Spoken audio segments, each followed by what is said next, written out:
Hello guys, नमस्कार। तो आपको हमारे चैनल F2 एजुकेशन पर स्वागत है और आज मैं विशेष इस वीडियो को इसीलिए लेके आया हूँ रीट विद्यार्थियों के लिए कि आपको किस प्रकार से भाषा को सिलेक्ट करना है और आपका पूर्णतः पूरा सिलेबस क्या रहेगा। आपने थंबनेल पर भी देखा होगा कि आपका ये वीडियो किससे संबंधित है, तो मैं उसी वीडियो पर चर्चा कर रहा हूँ जो आपने थंबनेल में देखा है।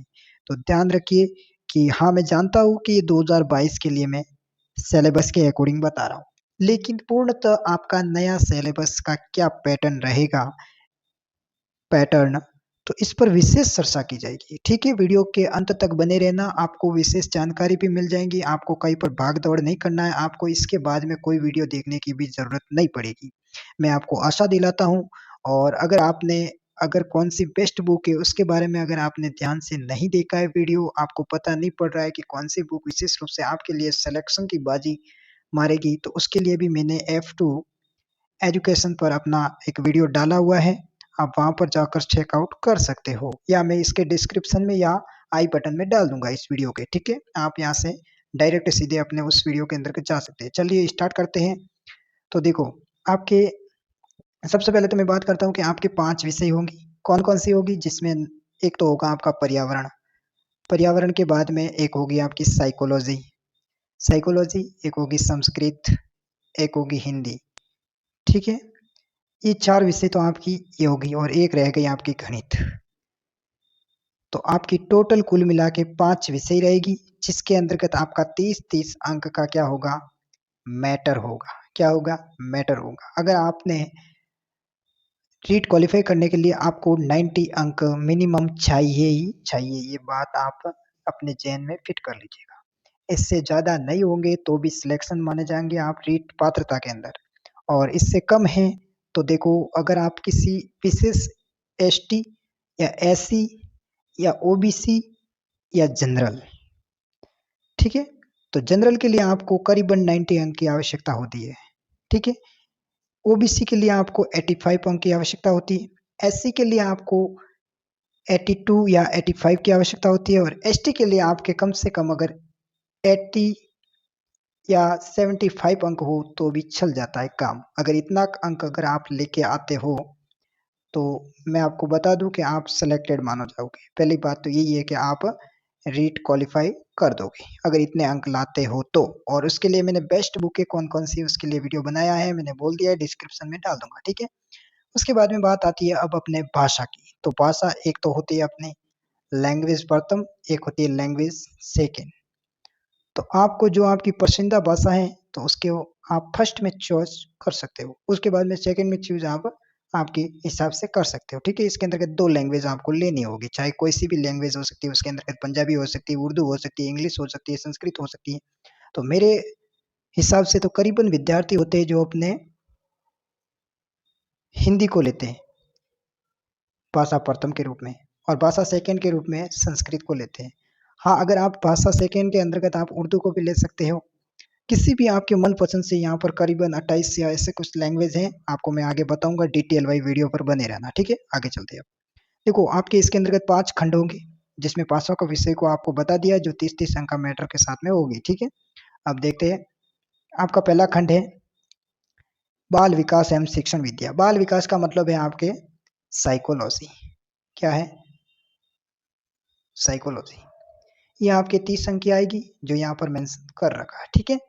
उसके बाद में ये तो सभी के लिए कॉमन है, सभी के लिए होएगी, इसमें कोई भाषा-वाषा सेलेक्ट करने की कोई ज़रूरत नहीं है, ठीक है? उसके बाद में चलते हैं अपन आगे। तो इसके अंदर आपको मैं बता दूँ कि इसके अंतर्गत आपकी 5 यूनिट होगी। कितनी होगी? 5। कौन-कौन सी? देखिए, यहाँ पर विस्तृत रूप से। पहली है बाल विकास, बाल विकास। पहली है आपके बाल विकास। बाल विकास के अंतर्गत वृद्धि, संकल्पना, उसके विभिन्न आयाम, सिद्धांत जो भी हैं, ठीक है? बालक के बारे में है सब कुछ। एक छोटा बालक होता है, वो किस प्रकार से बड़ा होता है, किस प्रकार से उसका विकास होता है, उस प्रकार से डिटेल वाइज़ इसमें बताया हुआ है, ठीक है? उसके बारे में बाद है वंशानुक्रम एवं वातावरण, जो आपके इसके अंतर्गत बहुत ही विस्तृत मैंने वीडियो बनाई है, जिसके अंतर्गत बुक में सब कुछ दे रखा है। उसके बाद में व्यक्तिगत विभिन्नता, व्यक्तित्व, बुद्धि, और आगे चले तो विविध अधिगमकर्ता और अधिगम की कठिनाइयाँ, समायोजन, संकल्पना, तरीके, अधिगम का अर्थ, संकल्पना, अधिगम के सिद्धांत, बच्चे सीखते हैं, अधिगम की प्रक्रियाएँ, अभिप्रेरणा, उसके अधिक्रम, ठीक है? उसके बाद में है शिक्षण अधिगम की प्रक्रिया एनसीएफ 2005, राष्ट्रीय पाठ्यचर्या रूपरेखा 2005। ठीक है। उसके बाद में है आपके आंकलन, मापन, मूल्यांकन, अर्थ एवं उद्देश्य। तो वीडियो को विशेष प्रकार से आप देखिए, इस वीडियो में आपको पूरी डिटेल वाइज जानकारी मिल जाएगी। उसके बाद में आपका बाल अधिकार अधिनियम 2009, क्रियात्मक अनुसंधान। ठीक है। उसके बाद में आगे चलते हैं हम। उसके बाद में अगर कोई विद्यार्थी इस लैंग्वेज को अगर चूज करना चाहता है तो इसको भी कर सकता है। चाइल्ड डेवलपमेंट एंड साइकोलॉजी, जो इंग्लिश का बंदा है वो इंग्लिश में साइकोलॉजी को परचेज कर सकता है। ठीक है। आगे चलते हैं। आगे चलते हैं तो अपने पास में आती है भाषा प्रथम हिंदी की, और कई विद्यार्थी ऐसे हैं जो प्रथम भाषा प्रथम के रूप में हिंदी को लेते हैं। ठीक है। और भाषा सेकंड के रूप में संस्कृत को। आपको जिस हिसाब से लेना है आप ले सकते हो। ठीक है। इसके अंतर्गत क्या है, हिंदी के अंतर्गत आपको एक अपठित गद्यांश मिलेगा, जिसके अंतर्गत आपका शब्दार्थ, शब्द शुद्धि, प्रत्यय, समास, संधि, संज्ञा, सर्वनाम जो भी है। ठीक है। 30 अंक का ये भी आएगा। अपठित गद्यांश से संबंधित बिंदु भी आएंगे, जिसमें रेखांकित अर्थ स्पष्ट करना, काल, लिंग ज्ञात करना, वो सब आ गया। इसमें बाद में वाक्य रचना, वाक्यों के अंग, वाक्य के प्रकार। ठीक है। मुहावरा, लोकोक्ति। उसके बाद में आपका मैटर रहा भाषा के शिक्षण विद्या। ठीक है। उसके बाद में भाषाई कौशल विकास, सुनना, बोलना, जो भी पढ़ना। ठीक है। उसके बाद में आपका है भाषा शिक्षण में मूल्यांकन, उपलब्धि, सतत विकास मूल्यांकन। उसके बाद में आपका ये आपकी यहाँ से है जो ना, ये यहाँ से आपकी शिक्षण विद्या ये। ठीक है। इसके लिए अगर आप अलग से बुक लेना चाहते हो तो फर्स्ट रैंक की खरीद सकते हो। ठीक है। अलग से शिक्षण विद्या की, अगर आपके पास में पहले से कोई बुक अवेलेबल है तो उसके लिए भी मैंने वीडियो बना रखा है, देख लेना। फुल वीडियो आपके डिस्क्रिप्शन में डालूंगा। ठीक है। उसके बाद में आप अगर आप इसको लैंग्वेज इंग्लिश में चूज करते हो तो कर सकते हो बिना डाउट के। इंग्लिश लैंग्वेज आप लेना चाहते हो तो ले सकते हैं, ये भी आपकी 30 अंक की रहेगी। ठीक है। उसके बाद में आते हैं आगे आते हैं तो ये अपनी है संस्कृतम, जो 30 अंक का। भाषा प्रथम, अगर आप भाषा प्रथम के रूप में संस्कृत को लेना चाहते हो तो ले सकते हो, लेकिन इसके अंतर्गत एक शर्त रहेगी कि अगर आप भाषा प्रथम के रूप में संस्कृत को लेते हैं तो आप भाषा सेकंड के रूप में आपको दूसरी लैंग्वेज की सब्जेक्ट लेनी होगी। ठीक है। आगे चलते हैं। संस्कृत में क्या क्या एक बार मेंशन कर देता हूँ आपको। इसमें एक अपठित गद्यांश आएगा, जिसमें वही हिंदी वाला मैटर है जो इसमें भी है, उपसर्ग, प्रत्यय, संधि, समास जो भी। ठीक है। उसके बाद में रेखांकित पद, चयन, वचन, लकार, संधि, समास, विशेष्य, विशेषण। उसके बाद में लकार परिवर्तन, लेट लकार जो भी है। ठीक है। महेश्वर सूत्र जो संस्कृत की पूरी व्याकरण उसमें है। उसके बाद में वाक्य, प्रश्न, शब्द शुद्धि, संस्कृतम। ठीक है। भाषा शिक्षण विद्या भी संस्कृत में आपके शामिल है, जो आपके कहाँ से कहाँ तक मैं आपको बता देता हूँ विशेष। आपकी शिक्षण विद्या यहाँ से स्टार्ट है, ये आपकी शिक्षण विद्या है। उसके बाद में चलते हैं आगे। अगर आप ये लैंग्वेज लेना चाहते हो तो इसको भी, उर्दू को भी आप सेलेक्ट कर सकते हैं, ये आपके 30 अंक है। ठीक है। उसके बाद में आगे चले, अगर आप सिंधी को लेना चाहते हैं तो सिंधी भी 30 अंक की, इसको भी आप ले सकते हो। ठीक है। भाषा प्रथम के रूप में। उसके बाद में पंजाबी, तो पंजाबी भी आपकी 30 अंक की, इसको भी ले सकते हो। ठीक है। उसके बाद में आगे चले तो यहाँ पर आपकी गुजराती है, तो आप गुजराती को भी सिलेक्ट कर सकते हो भाषा प्रथम के रूप में। ठीक है। उसके बाद में है अपनी हिंदी भाषा सेकंड के रूप में है। आप सेकंड के रूप में हिंदी और प्रथम के रूप में संस्कृत को लेना चाहते हो तो ले सकते हैं। अगर आप फर्स्ट में हिंदी को लेते हो और सेकंड में संस्कृत को लेते हो तो भी ले सकते हो, लेकिन दोनों अगर आप जैसे कि हिंदी फर्स्ट के रूप में लिए और हिंदी सेकंड के रूप में भी ले लूँ तो ये काम बिल्कुल नहीं चलेगा। ठीक है। तो आपको दोनों अलग अलग सब्जेक्ट से आपका विषय होना चाहिए। ठीक है। भाषा प्रथम और भाषा सेकंड में। उसके बाद में आगे चलते हैं। ये लो, ये आपकी इंग्लिश लैंग्वेज सेकंड आ गई। अगर आप इसको भी लेना चाहते हो तो ले सकते हो, 30 अंक के सेकंड लैंग्वेज में। ठीक है। उसके बाद में अगर आपका मैटर आता है संस्कृतम, जो भाषा द्वितीय, अधिकतर विद्यार्थी इसी को लेना चाहते हैं, ये 30 अंक का मैटर रखती है आपके पास में। इसके अंतर्गत क्या क्या देखो, विशेष चर्चा। इसमें भी एक अपठित गद्यांश आता है, इस उपसर्ग, प्रत्यय, संधि, समास, लकार, सर्वनाम, लिंग वगैरह। उसके बाद में श्लोक, पद्यांश, पद्यांश आता है एक, इसमें संधि, समास, कारक, संध, प्रत्यय, अलंकार, विशेषण, विशेष्य और संस्कृत का अनुवाद करना हिंदी के अंतर्गत महेश्वर सूत्र, लट लकार, अशुद्धि। उसके बाद में यहाँ से आपकी शिक्षण विद्या प्रारंभ हो जाती है। ठीक है। फिर आता है अपने पास में उर्दू सेकंड, तो आप यहाँ से उर्दू सेकंड को भी बाय कर सकते हो अपने लिए। ठीक है। उसके बाद में आती है आपकी सिंधी सेकंड, भाषा सेकंड के रूप में आप सिंधी को ले सकते हो। ठीक है। उसके बाद में आपके पास में आती है पंजाबी, पंजाबी को भी आप 30 अंक का मैटर है, ये भी भाषा सेकंड में, अगर आप इसको भी लेना चाहते हो तो ले सकते हो, कोई दिक्कत जैसी बात नहीं है। ठीक है। उसके बाद में आपके पास में वापस गुजराती लेवल 1 के लिए भाषा सेकंड के रूप में आप इसको ले सकते हो। ठीक है। उसके बाद में अगर आपकी बात करूँ मैं तो गणित सबके लिए कॉमन है, कोई दिक्कत नहीं है, सभी के लिए कॉमन है, कोई इसमें भाषा प्रथम या सेकंड नहीं होती है, गणित सबके लिए है, ठीक है? उसी प्रकार से साइकोलॉजी सबके लिए है, साइकोलॉजी जिस प्रकार से सबके लिए है, उसी प्रकार से गणित भी सबके लिए है, ठीक है? ध्यान रखना। उसके बाद में गणित में क्या-क्या देखो आपका मैटर 1 करोड़ तक की पूर्ण संख्याएँ, स्थानीय माल तुलना, गणित की मूल संगणना जो बाकी और भारतीय मुद्रा, ठीक है? उसके बाद में भिन्न की अवधारणा, उचित भिन्न, समान भिन्न, तुलनात्मक भिन्न, वो उस प्रकार से लघुत्तम, महत्तम, समावर्तक। उसके बाद में एक-एक नियम, लाभ, हानि, सरल ब्याज, समतल, वक्रतल, समतल, जो ज्यामितीय आकृतियाँ, ठीक है? उसके बाद में लंबाई, भार, धारिता, क्षेत्रफल, इनकी मापक इकाइयाँ, वर्गाकार, आयताकार। उसके बाद में गणित की प्रकृति, तर्क शक्ति, पाठ्यक्रम एवं गणित की महत्ता, गणित की भाषा, साप्ताहिक अंक, ये आपके शिक्षण विद्या में मैटर रहता है, ठीक है? और गणित जिस विद्यार्थियों को नहीं आती है, तो मैं आपको एक बात भी बता देता हूँ, ऐसी बात तो नहीं है कि किसी को गणित नहीं आती है, लगभग सब विद्यार्थियों को गणित आ ही जाती है, ठीक है? क्योंकि गणित आप पहली से लगाकर 12वीं तक आप पढ़ते ही जा रहे हो, तो आपको क्यों नहीं आएगी गणित? मेरी बात बताओ एक। और नॉर्मल तो सभी को आती है, इसमें कोई माइनस मार्किंग नहीं है, एक बात मैं बताना भूल गया आपको शुरू में, इसमें कोई माइनस मार्किंग नहीं है, 150 अंक का आपका पेपर होगा।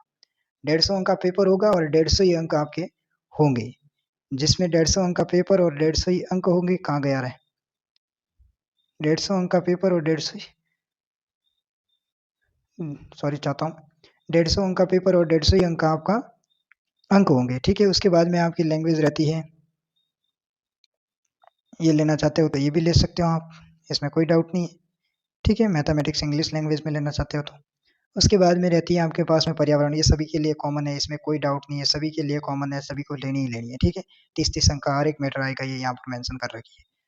इसमें क्या-क्या आपको बता देता हूँ, जैसे कि ये परिवार है, तो आपसे संबंध एकल संयुक्त जो भी है, ठीक है? बाल विवाह, दहेज प्रथा, दुर्व्यसन, उसके बाद में वस्त्र, आवास, कहाँ-कहाँ का क्या वस्त्र है, किस प्रकार से है, कहाँ का वस्त्र कौन-सा प्रसिद्ध है, व्यवसाय व्यवसाय, कपड़े, बागवानी, जो भी कृषि, ठीक है? पशुपालन, उद्योग, धंधे, हस्तकलाएँ, उसके बाद में हमारी सभ्यता एवं संस्कृति, राष्ट्रीय प्रतीक, राष्ट्रीय पर्व, भारत में मेले, त्योहार जो भी है, ठीक है? उसके बाद में परिवहन और संसार, ये भी आपके यातायात, ये तो बहुत ही सिंपल है। उसके बाद में थोड़ी-सी साइंस भी आती है आपके शरीर की देखभाल के लिए, तो इसमें शरीर के बाह्य अंग हो गया, साफ-सफाई, शरीर के आंतरिक अंग हो गया, उसके बाद में सजीव जगत, ये भी साइंस से जुड़ता है, जल साइंस से जुड़ता है, हमारी पृथ्वी और अंतरिक्ष साइंस से जुड़ता है, तो इसको भी अच्छे से मेंटेन कर सकोगे आप। उसके बाद में रहा आपके पास में पर्वतारोहण, ये भी, और उसके बाद में पर्यावरण अध्ययन के क्षेत्र में संकल्पना, पर्यावरणीय शिक्षा शास्त्र, और इसके बाद में आपकी लैंग्वेज रहती है एनवायरनमेंट इन इंग्लिश से, इंग्लिश में आप इसको आसानी से कर सकते हो। अगर आपके पास में हिंदी लैंग्वेज आपके लिए सही नहीं है, तो आप इंग्लिश में कर सकते हो, ठीक है? उसके बाद में आपका ये आपका सिलेबस है, अगर आप चाहते हो तो मैं आपको डिस्क्रिप्शन में दे दूँगा, आप वहाँ से चेकआउट कर सकते हो। लेकिन वीडियो पूरा देखोगे तभी आपको डिस्क्रिप्शन में मिलेगा, नहीं तो नहीं मिलेगा, ठीक है? और फिर भी नहीं मिले तो एक काम करना, मैं आपको व्हाट्सएप नंबर दूँगा, कमेंट करना और आप उसके अंतर्गत मैं आपको पूरा सिलेबस आपको दे दूँगा, ठीक है? इसमें कोई डाउट नहीं है, ठीक है? व्हाट्सएप नंबर मैं आपको मेंशन कर दूँगा उसी दिन जिस दिन आप कमेंट करोगे मुझे। कमेंट करोगे तभी मैं आपको व्हाट्सएप नंबर दूँगा, नहीं तो नहीं दूँगा, ठीक है? ये बात भी ध्यान रखना, ठीक है? Thank you watching the video, full watch किया है तो आपको पूरी बात समझ में आई होगी। अगर फिर भी आपके पास में कोई डाउट है, तो आप मुझे व्हाट्सएप पर बता सकते हो, मैं आपको जवाब दे दूँगा, या आप टेलीग्राम पे बता देना, मैं अपना टेलीग्राम को आपके लिए इसके अंदर का लिंक डाल दूँगा, टेलीग्राम पे बता दूँगा, ठीक है? जो भी मटेरियल हैं आपके और जो भी सिलेबस आप चाहते हो उसके लिए भी, ठीक है? मैं एक ग्रुप ही बना दूँगा जिसमें आपका सारा मैटर उसमें डाल दूँगा, ठीक है? धन्यवाद। तो फिर मिलते हैं एक नेक्स्ट वीडियो के लिए जिसमें आपको विस्तृत रीट की कोई भी छोटी-सी भी सूचना मिलेगी तो मैं आपको सबसे पहले इस यूट्यूब चैनल के माध्यम से आपको प्रोवाइड करवा दूँगा। और एक बात ये और है कि इसका जो सिलेबस होता है ना, सिलेबस सिलेबस जो कभी चेंज नहीं होता है। चाहे आप रीट 2030 में दो, चाहे 50 में दो, चाहे 2001 में दी हुई हो, ठीक है? तो इसका सिलेबस कभी भी चेंज नहीं होता है और यही सिलेबस रहेगा। अगर फिर भी कोई नया पैटर्न आ गया तो मैं तुरंत आपको वीडियो के ज़रिए बता दूँगा, लेकिन मेरी मानो तो इसका पैटर्न कभी चेंज नहीं होगा। तैयारी आज से स्टार्ट कर दो क्योंकि सिलेबस वही रहेगा, कोई चेंजेज़ नहीं है, नो डाउट, नो चेंजेज़, कोई टेंशन नहीं लेना, बुक्स ला दो और पढ़ो, तैयारी दमदार से करो और अपने को लाने हैं 90 अंक तो आराम से आ जाते हैं, लेकिन मैंने आपको एक बुक्स के लिए बेस्ट वीडियो बना रखी है जो डिस्क्रिप्शन में डालूँगा। मैं आपको वादे के साथ में कहता हूँ कि 140 अंक आप आराम से ला सकोगे।